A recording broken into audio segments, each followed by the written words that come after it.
바다를 건너기 위해서는 필요한 도구가 있습니다. 그것은 배라고 말할 수가 있습니다. 그래서 조그만한 배는 이렇게 풍랑에 금방 뒤집힐 수 있으니까 좀 더 큰 배를 원하고, 좀 더 안전한 배를 원하고, 좀 더 튼튼한 배를 원하며 바다를 항해할 수 있을 것입니다. 한국의 아시아의 물개라고 하면은 조련 선수가 생각이 납니다. 대한해협을 그 48km나 되는 그 해협을 수영을 해서 건너게 됩니다. 또 그리고 영국의 도버 해협을 또 횡단하기도 하고, 또 독도를 횡단하기도 하고, 그 독도를 기준으로 33바퀴를 도는 그 일을 했습니다. 그런데 이 조련 선수도 헤엄을 쳐서 갔지 걸어서 물 위로 가지 않았습니다. 커다란 배를 동원을 하고, 자기가 힘들면 배에 올라와서 쉬고, 추우면은 다시 헤엄을 치다가도 다시 배에 올라와서 잠깐 멈춘 상황에서 좀 몸을 녹인 다음에 다시 헤엄치고, 이렇게 했지 이 조련 선수가 물 위를 걸어서 횡단했다는 얘기는 없습니다. 우리는 바다를 건너에 있어서 꼭 필요한 도구가 있다면 바로 배인 것입니다. 그래서 더 큰 배, 더 안전한 배, 더 튼튼한 배를 요구하고 있을 것입니다. 우리가 인생을 살면서도 사람들은 조금 나은 더 많은 어떤 물질이 있었으면 좋고, 왜냐하면은 물질이 많으면 그래도 나의 삶에 있어서 큰 도구가 되지 않겠습니까?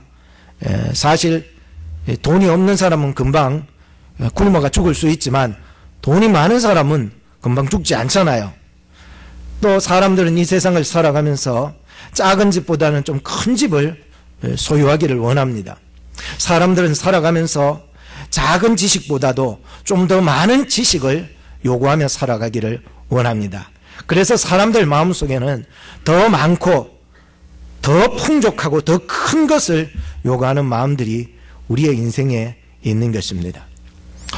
그렇지만 아무리 큰 배를 몰고 간들, 아무리 튼튼하고 안전한 배를 몰고 간들, 아무리 내가 물질이 많이 있고, 아무리 내가 커다란 집에 산들, 내 인생의 항해 속에 내 배에 예수님이 안 계시면은 우리의 인생은 안전할 수가 없는 줄로 믿으시기 바랍니다.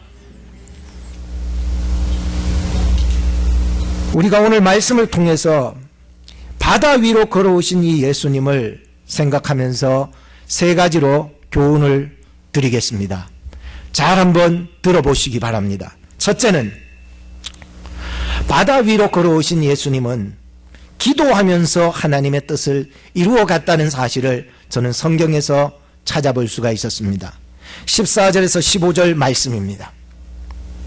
예수님께서 기도하신 이 기도는요, 그냥 우리가 주여 주여 하는 그런 기도하고는 차원이 다릅니다. 어떤 사람은 기도가 쉽다라고 생각을 하지만 정말로 예수님처럼 내려놓지 않는 기도는 쉬울지 몰라도 예수님처럼 기도하는 것은 육신의 마음으로는 너무 기도하기 어렵다는 거예요. 그래서 여러분 기도합시다 하면 기도하면 되지요. 사실은 기도를 함에 있어서는 예수님처럼 나를 끊임없이 내려놔야 되는 거예요. 예수님께서는요, 산에 올라가서 기도하실 때에 내 뜻을 위해서 기도하지 않았어요.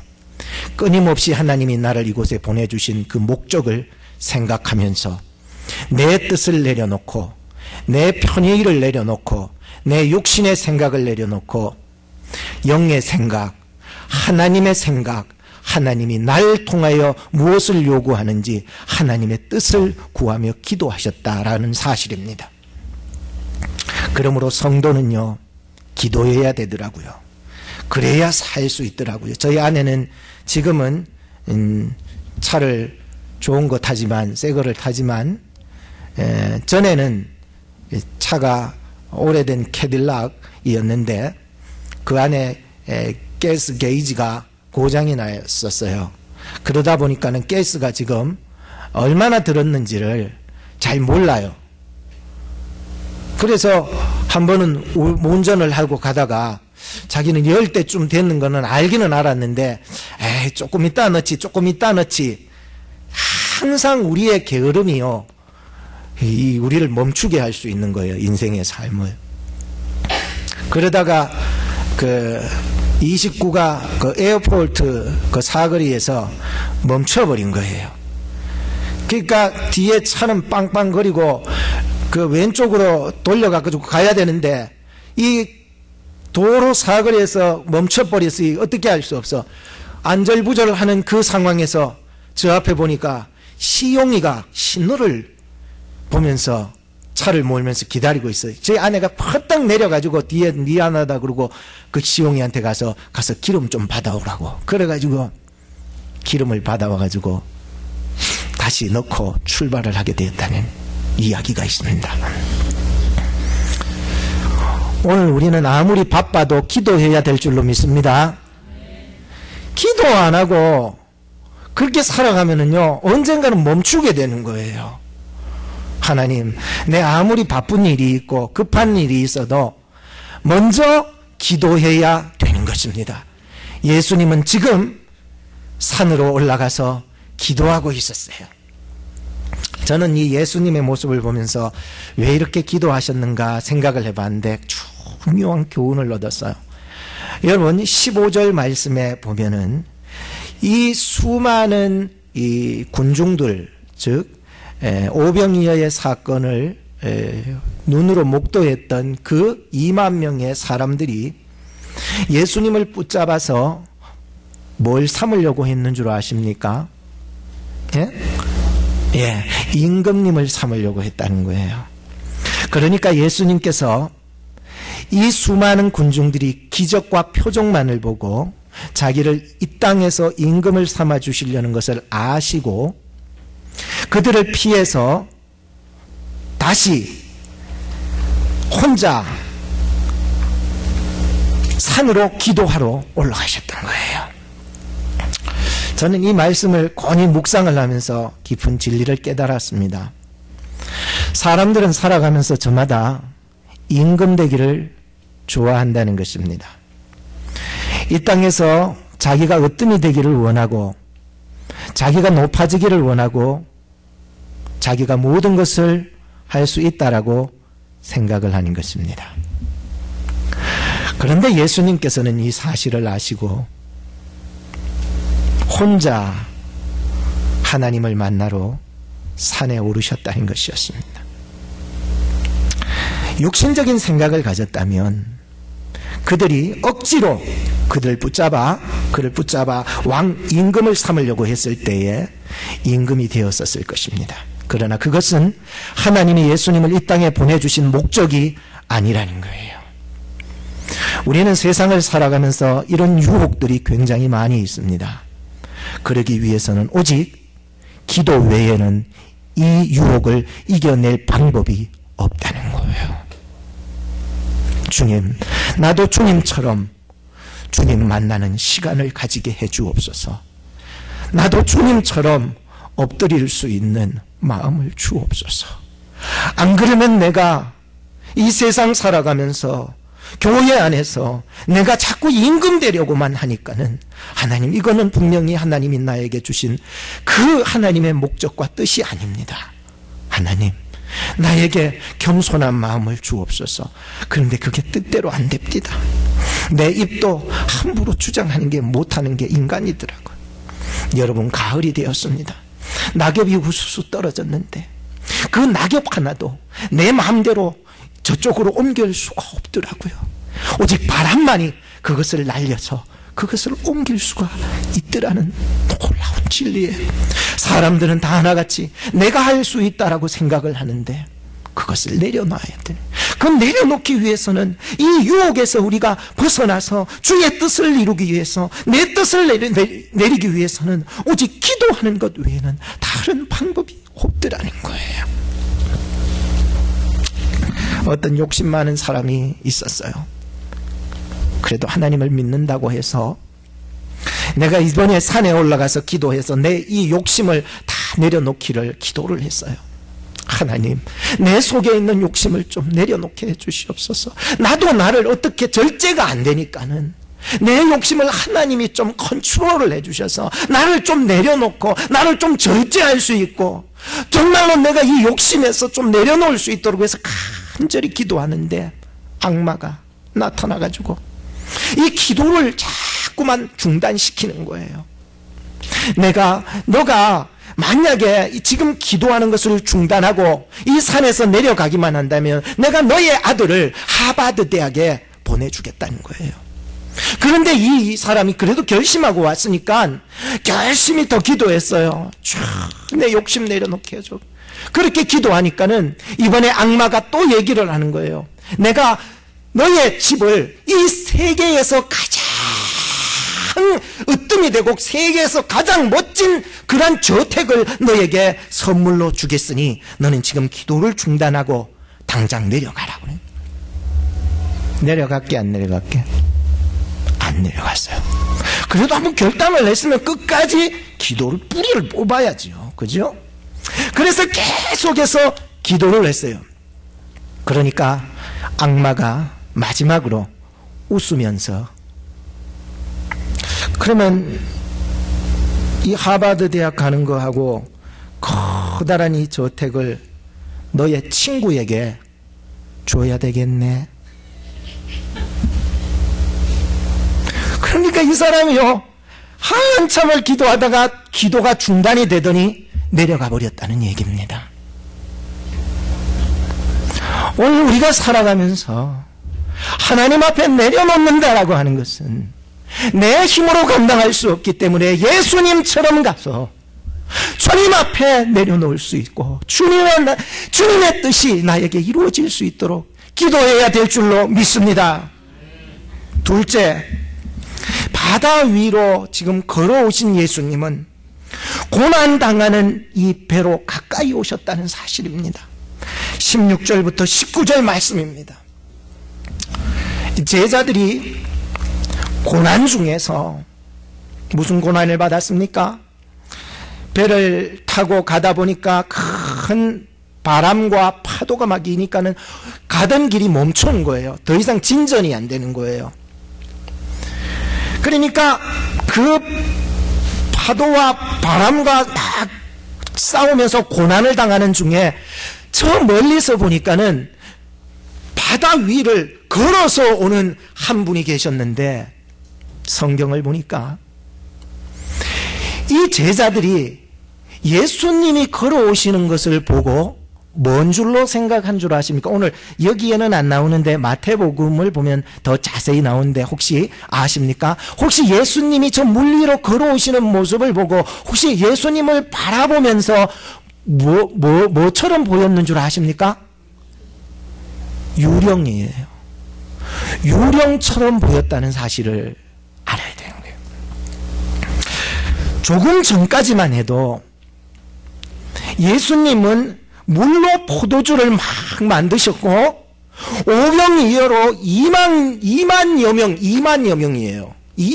전체 2만여 명을 다 먹이시고도 남기신 그런 기적을 눈으로 목도했는데 예수님께서 지금 물 위로 걸어서 고난당하는 자기들에게 오는 그 모습을 보면서는 예수님을 믿지 않았다는 거예요. 예수님을 바라보면서 예수님을 유령으로 생각을 했다는 거예요.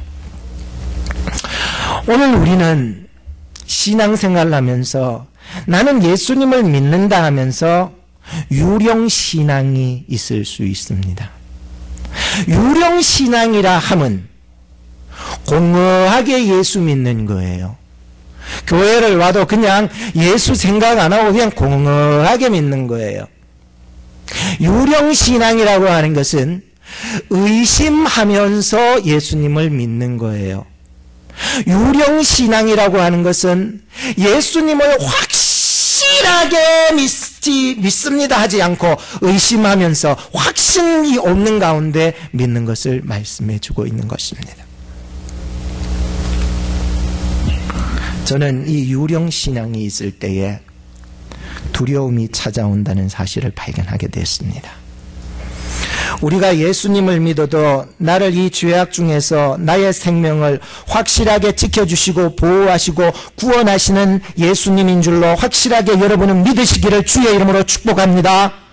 근데 이게 천국도 공허하고 예수님을 믿어서 내가 천국 가는 것도 공허하고 예수님이 나를 지켜주는 것도 공허하고 자꾸만 의심이 생기고 나가 교회 다니면서도 자꾸만 의심이 생기고 확신이 안 가는 사람들, 이게 믿기는 믿는데 유령신앙이라고 그래요. 예수님께서 달란트 비유를 하신 적이 있었는데 5달란트 또 2달란트, 1달란트 비유가 있었어요. 근데 이 1달란트 받았던 이 종이 이런 말을 했습니다. 한번 들어보시기 바랍니다. 잘 들어보세요. 주여, 당신은 굳은 사람이라 심지 않은 데서 거두고 해치지 않은 데서 모으는 줄 내가, 하나님이 그런 줄 내가 알았다. 그래서 내가 두려워해서 나가서 당신의 달란트를 땅에다가 묻어두었습니다. 보소서, 당신의 것이니 받으시옵소서.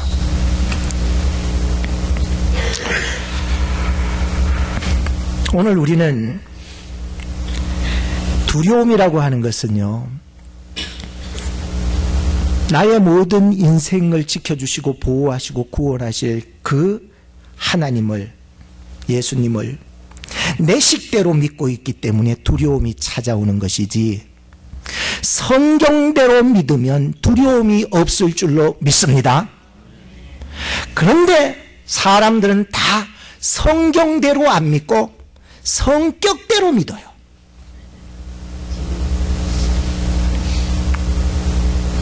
제가 3번째로 말씀드리는 것이 중요합니다.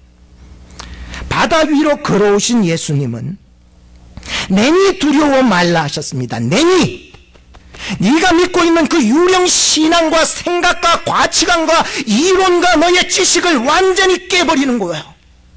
내니 두려워 말라고 하시면서 고난당하는 이 제자들에게 오셔서 내니 두려워 말라 하셨습니다. 인생을 살다 보면 죽을 것 같은 심정이 들 때 있더라고요. 정말 사는 것이지만은 죽지 못해 사는 그러한 경우가 있는 거예요. 하나님을 믿어도 왜 하나님 나에게 이런 고난이 연속적으로만 계속 나에게만 일어나는지 늘 그렇게 생각하면서 살아가는 거예요. 그래서 이 세상에서요, 큰 바람과 죽을 것 같은 그러한 심정과 파도가 일고 풍랑이 일으니까 두려운 거예요. 우리 이제 죽을 지경이다. 그런데 여기에 더하여 저기 보니까는 누구 하나 걸어오는데 귀신 같고 유령 같고 무서운 것이 걸어오네. 아이고, 세상 때문에도 나도 고난과 파도 때문에 힘들어 죽겠는데, 아이고, 저기 멀리서 정말로 누가 예수님인 것 같기도 한데 오직 저거 유령이고 예수님은 절대로 내 생각으로는 물리로 걸어올 수는 없는데, 공포와 무서움이 막 밀려드는 거예요. 우리는 신앙생활하면서 세상에서 상처받을 수 있고요, 예수 믿다가도 상처받을 수 있는 거예요. 그렇지만은 주님께서요, 이렇게 찾아오셔서 내니 두려워 말라, 내니 두려워 말라, 나는 살아계신 주님이다. 나는 물 위를 걸어가는 주님이고 오병이어의 역사의 기적을 만든 주님이고 물로 포도주를 만든 주님이니 내가 너희의 생명을 지켜줄 수 있는 주님이다. 내가 너희의 죄를, 너희의 멸망에서부터 내가 너를 반드시 지켜서 구원하여 주실 나는 주님이다. 내가 하나님이다. 나를 바라봐라. 나를 보고 두려워 말라라고 한 것입니다. 샌프란시스코에 가면은 금문교라고 있습니다. 그 금문교를 만들기 위해서 1년 동안 사람들이 23명이 죽어버렸대. 그래서 사람들이 안 되겠다 싶어서 이 건설업체에서 그 밑에다가 그물망을 커다랗게 막 이렇게 받쳐놓은 거예요. 만들어 놓은 거예요. 그러니까 사람 인부들이 일을 하면서 거기서 떨어져도 안 죽는 거예요. 그러니까 일의 효율성이 막 올라가는 거예요. 사람들이 23명이 죽으니까 이거 저주받았다 생각하여서 두려워서 거기서 일이 안 되는 거예요. 일이 안 돼. 진척이 없는 거예요. 그러자 그물망을 탁 깔아놓으니까 이제 일이 진척이 돼서 빠른 시간 안에 그 금문교를 만들어냈다는 이야기가 있습니다. 오늘 우리의 인생이요, 무엇 때문에 두려워하십니까? 세상의 큰 파도와 환난 때문에 두려워하십니까? 아니면 예수님을 바라보고 예수님을 믿으면서도 두려워하고 있습니까? 예수님은 여러분의 인생의 생명을 가장 안전하게 지켜주실 그물망이 될 줄로 믿습니다. 한 가지만 더 결론적으로 얘기하고 마칠게요. 1988년 알메니아에 대지진이 일어나서 굉장히 많은 사람이 죽었습니다. 한 3만 명이 죽었다는 거예요. 그런데 한 아버지가 이 잔해더미 속으로 가서 막 기법하는 거예요. 내 자식 이 안에 있다고. 그러니까 이 옆에 있던 구조대원들이요, 아저씨 이러시면 안 된다고, 지금 이러면 안 된다고, 가 계시라고, 우리가 다 해서 할 테니까 여기 있지 말라고, 위험하다고. 아니라고, 내가 내 아들에게 약속한 게 있다고, 네가 어려울 때에 내가 반드시 와서 너를 도와주겠다고 약속했다고, 너 용기 잃지 말고 끝까지 이겨내라고 내가 분명히 약속했다고. 하루가 지났어요. 땅을 파헤치면서. 그리고 14시간이 지난 후에 기적이 일어난 거예요. 아빠라고 하는 소리가 저 밑에서 들린 거예요. 그러자 사람을 동원해서 그 밑을 파보니까 자기 아들이 그 밑에서 찡겨가지고 그 밑에서 아빠라고 부르는 거예요. 그리고 이 아이가 하는 말이, 아빠 다시 올 줄 알았어요. 아빠 약속했잖아요. 나에게 말씀했잖아요. 나 그 약속 믿고, 비록 여기에서 아프고 견디기 힘들었지만은 아빠 약속 믿고서 그렇게 이겨냈다는 거예요. 사랑하는 여러분, 제가 여러분들에게 줄 수 있는 말은 없습니다. 그러나 하나님은 오늘 예수 그리스도를 통하여 여러분에게 약속하셨습니다. 내가 너를 사랑하노라. 내가 너를 건지노라.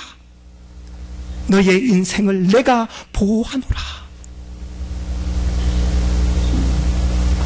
결론을 짓겠습니다. 사람들은 예수님을 임금 삼으려고 했지만 예수님은 이 자리를 피하여서 내 뜻을 내려놓고 하나님의 뜻을 높이기 위하여 기도하러 가셨듯이 나의 삶 가운데서도 주님과 단독 대면할 수 있는 은밀한 영적인 기도의 아지트가 있어야 하지 않겠습니까? 둘째는 예수님을 공허하게 의심하면서 확신 없는 가운데 계속 믿고 살아가면은요, 내 신앙은 유령 신앙이 될 수밖에 없어요. 그러므로 예수님은 오늘날에도 이 말씀을 통하여 우리의 삶 속에 찾아오시는 줄로 믿습니다. 그리고 말씀하십니다. 내니 너를 반드시 구원하고 너의 생명을 반드시 살려낼 내니 두려워 말라 하시는 이 말씀이 여러분들 이 한 주간 살아가면서 주신 말씀 붙잡고 살아갈 수 있기를 바랍니다. 성경대로 믿어야지 성격대로 믿지 마세요. 기도하겠습니다.